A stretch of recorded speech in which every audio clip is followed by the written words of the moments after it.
Good afternoon.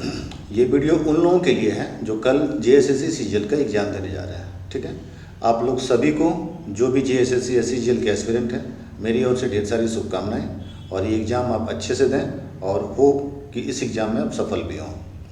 दूसरी बात ये कि कुछ लोगों का था कि सर एग्जामिनेशन स्ट्रेटजी के अलावा और किन किन बातों का ध्यान रखना चाहिए। देखिए, जो जनरली होता है, जिस एग्ज़ाम में कंपटीशन बहुत टफ होता है, 7.5 लाख कैंडिडेट बैठ रहे हैं, तो स्वाभाविक बात है कंपटीशन बहुत टफ भी है और 2000 का सिलेक्शन होना है।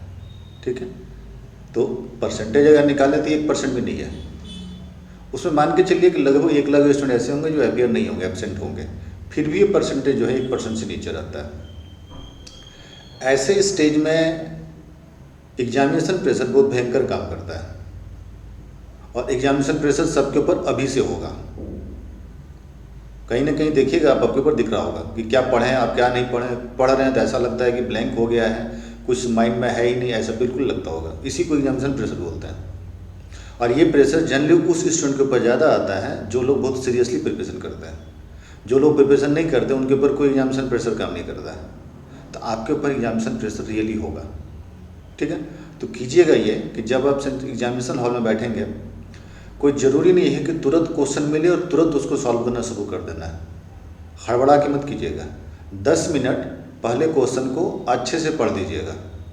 150 क्वेश्चन और 100 क्वेश्चन इधर जो है पेपर 2 और 3 में पढ़ने में आपको 10 मिनट लगेंगे। रिलैक्स होकर आप अच्छे से पढ़ लीजिएगा। उसके बाद उसमें देखिएगा कौन कौन सा सेक्शन ऐसा है जो आपके हिसाब से रहा, जिसमें क्वेश्चन वही हुआ जो आपने पढ़ के गया हुआ था। उसको पहले अच्छे से सॉल्व कीजिएगा। और जिस क्वेश्चन में आपको लगता है कि ये क्वेश्चन थोड़ा मेरे लिए आउटडेटेड टाइप है, मेरे आउट है मेरे सिलेबस से, उसको थोड़ी देर के लिए छोड़ दीजिएगा। नहीं बनाना, ऐसा नहीं करना, बनाना है उसको भी, लेकिन उसको लास्ट में बनाना है। और सभी को बता रहे हैं, पेपर 3 में रीजनिंग और मैथ वाले सेक्शन को बाद में टच कीजिएगा।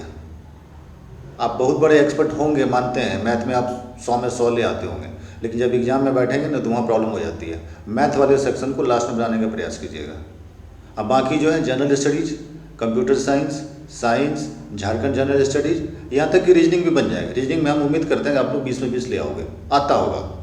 ठीक है, लेकिन मैथ में 20 में 20 नहीं आएगा, चाहे कितना ही बड़ा एक्सपर्ट क्यों ना हो।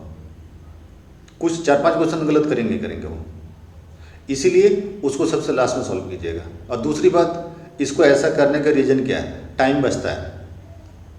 अगर आप जीएस की बात करें, साइंस की बात करें, कंप्यूटर साइंस की बात करें, तो इसमें टाइम नहीं लगता है, तो आपका टाइम सेव होगा और उस टाइम को आप फिर मैथमेटिक्स में और रीजनिंग में ज़्यादा यूटिलाइज कर पाइएगा। और ये सेक्शन बड़ा है, जनरल स्टडीज़ को पहले टच करने का प्रयास कीजिएगा। नेगेटिव मार्किंग है तो कोशिश कीजिएगा थोड़ा सा संभल के काम करें। जो जानते हैं उसको पहले बनाएं, जिसमें आप कंफर्म है तो कंफर्म है। किसी दूसरे का हेल्प लेने का प्रयास बिल्कुल नहीं कीजिएगा। आप ये समझ लीजिएगा आप खुद सक्षम हैं इस एग्ज़ाम को सॉल्व करने में। तो ये 2 चीज़ तो जरूर ध्यान रखिएगा। तीसरा, कोई भी ऐसा खाना खा के मत जाइए जिसमें क्लासरूम में नींद आने लगे। थोड़ा हो सके तो हल्का फुल्का ले सकते हैं, और हो सके तो फर्स्ट हाफ वाला जो क्लास है उसमें अगर ना लें तो ही अच्छा है। क्योंकि किसी किसी का ऐसा होता है कि कुछ ज़्यादा खाना खा लेने से भी जो होता है आलस हो जाता है, और आलसी होने की वजह से एग्ज़ाम ठीक नहीं जाता है। तो जनरली जो एग्जामिनेशन स्टूडेंट होते हैं वो या तो फ्रूट्स खा के जाते हैं, या तो ड्राई फ्रूट्स खा के जाते हैं, या जूस पी के जाते हैं। इसलिए ऐसे क्योंकि वो फ्रेश रहना ज़रूरी होता है एग्ज़ाम्स के लिए। अब बहुत ज़्यादा अगर कुछ खा लेते हैं, ऐसे तो सुबह सुबह एग्जाम है तो कोई उतना खा के जाएगा नहीं, लेकिन फिर भी मैं बता रहा हूँ फर्स्ट हाफ सेकंड हाफ का जो एग्ज़ाम आपका है वही क्रूशियल है। लास्ट जो एग्ज़ाम है पेपर 1 वो उतना नहीं क्वालिफाइंग नेचर का हो, तो उससे आप लोग पास कर जाओगे, वो मुझे पूरा भरोसा आप पास कर जाओगे। ठीक है, तो उसको उतना ध्यान में मत रखिए, लेकिन पास करना है तो ध्यान तो रहना। बट सारे एग्जाम्स जो है, सारे पेपर मतलब इंपॉर्टेंट होता है, लेकिन 2 और 3 वाला ज़्यादा इंपॉर्टेंट है आपका, क्योंकि रैंक वही डिटरमाइन करेगा। 1 में लगभग आप लोग पास कर जाओगे सब कुछ। ठीक है, तो 2 और 3 को थोड़ा इसको ध्यान में रखना पड़ेगा आपको। ठीक, अब है कि सर मान लीजिए क्वेश्चन है कि टफ है तो क्या करें। ऐसा भी होता है जैसे मैथ वाला क्वेश्चन में, या ऐसे तो जो मुझे जानकारी मिली है कि क्वेश्चन वैसा नहीं है, जैसा क्वेश्चन पैटर्न रहता है वही पैटर्न है, सारे एक्सपर्ट ही बता रहे हैं। लेकिन फिर भी अगर क्वेश्चन टफ रहा तो क्या करें, उसको धीरे धीरे सोच सोच के सॉल्व करने का प्रयास करना है। 2 घंटे के समय में आप आराम से कर लोगे। आपको जो टाइम लगेगा वो टाइम लगेगा मैथमेटिक्स में। एप्टीट्यूड वाला सेक्शन जो वहाँ पे आपको टाइम लग सकता है, तो उसको सोच के आराम से सॉल्व कीजिएगा, एकदम ठंडे दिमाग से। ठीक, और ये कोई ज़रूरी नहीं है कि एकदम 140 145 बनाएंगे तभी सिलेक्शन होगा, निर्भर करेगा क्वेश्चन का लेवल कैसा है। इसलिए भी उस पर कुछ डिस्कस नहीं किया जा सकता है। आप जितना भी बना के लाएं समझ लीजिएगा कि आपने पर्याप्त बनाए हुए। और सभी लोग टेस्ट सीरीज देते होंगे, सभी लोग सेट प्रैक्टिस किए होंगे, और सभी लोगों का 110 120 130 तक गया होगा, ये तो आराम से गया होगा।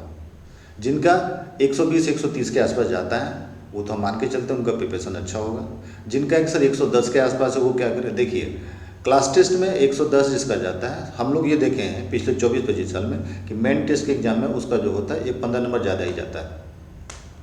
क्लास टेस्ट टफ होता है थोड़ा, और जो मेन एग्जाम्स होता है वो उतना टफ नहीं होता है। तो बिल्कुल आपका जो है वो अच्छे से पेपर होकर गया होगा। तो इन दोनों बातों का ध्यान ज़्यादा रखिएगा। क्वेश्चन तुरंत सॉल्व करने का प्रयास नहीं कीजिए, कभी नहीं किया था। कोई भी जो टॉपर्स होते हैं स्टूडेंट लोग ना, क्वेश्चन लेने के बाद वो 10 मिनट पहले क्वेश्चन को अच्छे से पढ़ते हैं, भी रिलैक्स हो गया, उसके बाद ही आप उसको फिर बनाने का प्रयास कीजिएगा।